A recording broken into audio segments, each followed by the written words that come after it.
Bonjour les amis, bienvenue dans une petite vidéo, dans laquelle je vais débriefer rapidement l'interview accordée par Alexandre Lacazette à l'OL Play, donc l'émission de Bart Ruza, OL Night System. C'est tout à fait intéressant d'entendre Alexandre Lacazette, qui est le capitaine de l'équipe et qui, on a cru le comprendre, possède un pouvoir très important dans le club. Puisque dans l'équipe, on nous informait que c'était peut-être lui qui était à l'origine du passage en 4-4-2 lors du match contre le Paris Saint-Germain, ceci dans le but d'évoluer avec, évidemment, Moussa Dembélé. Après ce débrief de l'interview, je parlerai aussi de Ryan Cherki qui a brillé hier avec les U22 français et qui en a profité pour lancer un petit message tout en finesse au coach Peter Bosz, tout comme Lacazette d'ailleurs. C'est assez étonnant de voir les joueurs qui envoient des messages au coach. Rappelons-nous par exemple que Tolisso avait évoqué le fait qu'il préférait jouer en numéro 6 plutôt qu'en numéro 8, qu'il s'en était entretenu avec l'entraîneur, et évidemment Peter Bosz, toujours d'une finesse et d'une intelligence particulière, l'avait aligné en numéro 8 au match suivant. Merci Peter d'écouter tes joueurs, c'est toujours très sympathique. Alors Lacazette a dit beaucoup de choses, alors certaines choses on va dire un peu convenues, ce qui est un peu normal dans ce type d'exercice, mais malgré tout on apprend quelques petites choses alors qu'après on peut surinterpréter ou alors tout simplement prendre au premier degré. Alors déjà, il a dit qu'il ne s'estimait pas encore à 100%, et je suis assez d'accord parce que c'est vrai que je l'ai noté, on a vu quand même parfois Alexandre tirer la langue, notamment en fin de deuxième mi-temps. Il faut dire que Peter Bosz ne fait absolument pas tourner son effectif hormis au milieu de terrain, donc on peut comprendre que certains joueurs, qui plus est, après s'être envoyé une préparation intégrée, vous le savez, cette préparation où on ne fait pas de foncier, eh bien que les joueurs parfois tirent la langue en deuxième mi-temps, et c'est le cas de Lacazette, et donc c'est pour ça que lui-même, je pense, ne se sent pas à son meilleur niveau sur le plan physique. Alors, il a également été interrogé sur le 4-4-2, puisque ce système a été utilisé face au Paris Saint-Germain, et je le répète, selon le quotidien L'équipe, eh bien, ce serait Alexandre qui serait lui-même à l'origine de ce changement de système, de cette évolution du système. Alors évidemment, si c'est lui qui a choisi ce système, il en dit beaucoup de bien, et tout en précisant que si le coach veut recommencer ce 4-4-2, évidemment il est pour, mais attention, il ne dit pas non à un retour au 4-3-3, il fera ce que le coach demande, bien entendu. Alors, les avantages qu'il voit dans ce 4-4-2, c'est déjà de jouer beaucoup plus haut. Il s'est même à un moment défini comme un milieu offensif. Et donc, ça lui plaît bien d'avoir Moussa Dembélé devant lui. Il dit que ça lui enlève un petit peu de pression pour marquer systématiquement.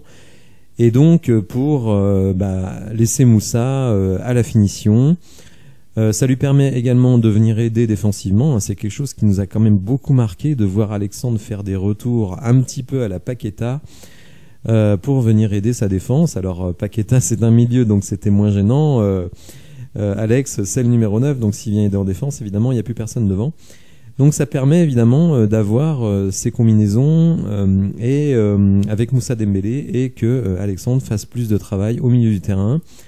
Ce qu'il apprécie dans le 4-4-2, c'est évidemment d'être quasiment un milieu offensif plutôt qu'un attaquant, et de pouvoir tourner autour de Moussa, d'avoir beaucoup de liberté, d'aller à droite, d'aller à gauche. Et je pense qu'il se sentait un petit peu prisonnier dans ce poste de pur numéro 9.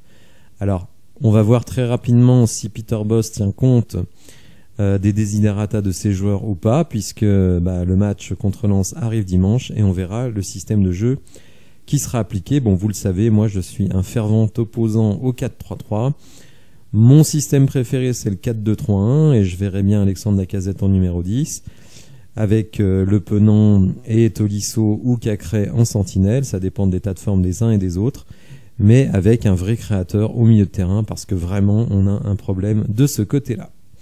Il a dit aussi qu'il appréciait beaucoup de jouer avec Moussa Dembélé, qui n'a pas du tout le même profil que lui. C'est vrai que Moussa, c'est plutôt le roi des airs, alors qu'Alexandre, même s'il a un très bon jeu de tête, est plutôt à l'aise avec la balle dans les pieds et sur du petit jeu.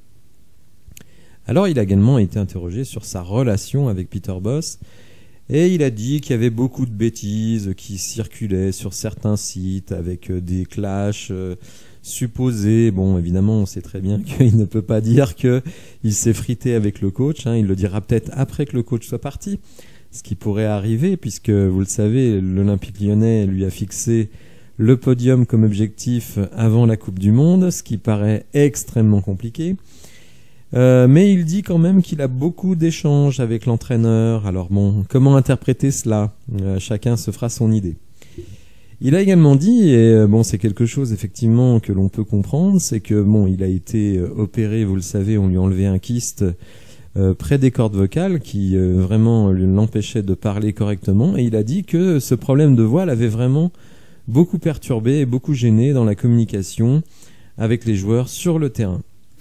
Il a également été interrogé, et là il faut féliciter les gens d'OLTV qui ont vraiment posé des bonnes questions, je trouve, sur la compréhension de ce que demande le coach, parce que évidemment tout le monde nous parle du jeu de Peter Bosz, mais visiblement nous les spectateurs et supporters on ne voit pas le jeu de Peter Bosz, mais visiblement les joueurs ne comprennent pas ce qu'est le jeu de Peter Bosz. Ça fait quand même maintenant 15 mois, donc on aimerait bien voir ça sur le terrain. Et il a répondu d'une manière un petit peu étonnante, en disant « Oui, en tout cas, personne ne se plaint de ne pas les comprendre. » Bon, alors là aussi, comment interpréter cela? En tout cas, voilà, il y a quand même, on sent qu'il y a une petite gêne. Hein. Enfin, peut-être que je suis surinterprète, hein, je le dis tout de suite, mais voilà, je trouve qu'il y a quand même une petite gêne entre Peter Bosz et les joueurs. J'ai l'impression qu'il y a quelque chose qui ne va pas. Alors il a été interrogé aussi sur l'importance des 7 matchs qui viennent, hein, donc juste avant la trêve Coupe du Monde. Alors bon, le discours habituel, on veut gagner tous les matchs, etc. etc. Et il dit aussi, même si on n'est pas sur le podium à la trêve, on peut revenir en deuxième partie de saison. On l'a déjà vécu, notamment quand Hubert Fournier avait été viré et que Bruno Genesio avait été intronisé coach avec les succès qu'on connaît. Alors, on apprend, et ça c'est plus embêtant, que évidemment, à cause de son opération, il n'a pas pu travailler pendant la trêve, donc les relations techniques avec Moussa Dembélé, elles ne vont pas beaucoup progresser. Hein. Je rappelle que Peter Bosz a eu l'idée géniale de faire travailler Moussa Dembélé à part de l'équipe titulaire pendant tout l'été. Et donc maintenant, on arrive après 3 mois de début de préparation et de championnat avec des joueurs comme Lacazette et Dembélé qui ont finalement joué un seul match ensemble. Donc pour les automatistes, les automatismes, on repassera. Autre chose qui m'a un peu surpris, c'est que les joueurs étaient en repos hier et le seront également jeudi. Bon, on se plaint, enfin moi je me plains que l'équipe est loin d'être à son max sur le plan athlétique. En faisant 2 journées de repos sur les 7 jours qui précèdent le match, j'ai des doutes. Alors bon, je suis pas préparateur physique, mais quand même, j'ai des doutes. Voilà, bon, en tout cas, bon, moi je peux faire un bilan personnel de ce qu'a apporté Alexandre Lacazette depuis son retour, et moi je trouve que son retour, il est 100% positif. C'est un vrai leader, et je pense aussi que s'il peut servir d'intermédiaire entre les joueurs, le coach et la direction, hein, puisque là aussi on nous a appris que lui et Tolisso avaient été voir la direction pour échanger sur leurs impressions envers Peter Bosz. Comme Peter Bosz est toujours en place, on peut penser que pour le moment les joueurs ne condamnent pas Peter Bosz, mais je pense qu'il y a quand même beaucoup d'incertitudes, beaucoup d'interrogations sur ce que veut exactement le coach. En tout cas, pour moi, voilà, retour 100% positif pour Lacazette, et je pense qu'il va monter en puissance, surtout quand il aura retrouvé la plénitude de ses moyens athlétiques. Alors, passons maintenant à Ryan Cherki. Peut-être le savez-vous, mais Ryan donc jouait hier avec l'équipe jeune des U22. Il était remplaçant, il est rentré à la mi-temps, et il a donné quand même 2 passes décisives, dont une passe sur corner, comme il avait fait je ne sais plus dans quel match, mais pour notre ami Cardoco Ekambi. Et donc la StatFoot nous informe que Ryan Cherki était décisif toutes les 34 minutes de jeu en club et en sélection cette saison, 5 passes en 171 minutes de jeu. Donc ça, c'est quand même une superbe stat. Et comme je l'avais demandé dans le match avant Paris, et ben moi je veux voir Ryan Cherki sur le terrain dès le début du match. Je trouve évidemment que notre milieu manque énormément de création et je trouve que Ryan mérite tout simplement qu'on lui donne sa chance. Qu'est-ce qu'on a à risquer? Romain Fèvre est à chier, Jeffrey Adelaide ne sert à rien. Et les 3 milieux, Cacré, Le Penant, Tolisso, aussi bons soient-ils à la récupération, aussi modestes sont-ils à la création, hormis Tolisso, évidemment, qui nous régale de ses passes longues. Mais les deux autres, je suis désolé, ils ne créent rien du tout. Donc j'aimerais bien voir Ryan Cherki. Et lui-même, vous allez le voir, il aimerait bien être dans le cœur du jeu. Voilà, donc il le dit ici sans embâge, tout le monde le sait que mon poste préféré est numéro 10, tout le monde évidemment sauf l'entraîneur. Hein. Vous savez que Peter Bosz a pris l'habitude de faire jouer des joueurs à des postes qui ne sont pas les leurs. Et donc il dit ici, mais depuis que je suis pro, j'ai joué partout, à gauche, à droite, en numéro 9, sans jamais me fixer durablement. En meneur, j'ai mes repères, depuis que je suis petit, je sais comment me positionner, comment attaquer, comment défendre. Vous voyez, il dit, comment défendre. Et il envoie un message, on va dire, d'une subtilité relative. Et il dit, non, je ne pense pas être un joker. Je peux être satisfait, mais il faudrait que je puisse réaliser ça sur 90 minutes. J'espère qu'en club, je pourrai le faire. Donc vous voyez, en gros, lui aussi, comme moi, et un certain nombre de supporters de l'OL, demandons que Ryan Cherki puisse débuter un match. Qu'est-ce qu'on a à risquer? Je veux dire, s'il est pas bon, vous le sortez à la mi-temps et vous mettez un autre joueur. Enfin, il y a vraiment, on a l'impression qu'on risque sa vie si on met Ryan Cherki titulaire. Je trouve ça assez délirant. Et justement, avec lui, dans le cœur du jeu, je pense quand même qu'il pourrait se passer des choses. En tout cas, ce que je constate, c'est que depuis plusieurs matchs, c'est quand même lui qui crée le plus de danger dans notre équipe. Et évidemment, c'est confirmé par cette statistique, parce que décisif toutes les 34 minutes de jeu, je pense pas qu'il y ait beaucoup de joueurs qui en soient capables. Alors après, bon, en sélection, c'est une chose, le niveau est inférieur. Mais bon, en tout cas, moi, je vois pas du tout le risque qu'il y a à tester Ryan Cherki titulaire. Que ce soit dans un 4-2-3-1, dans un 4-4-2, enfin bon bref, on peut trouver quand même des solutions.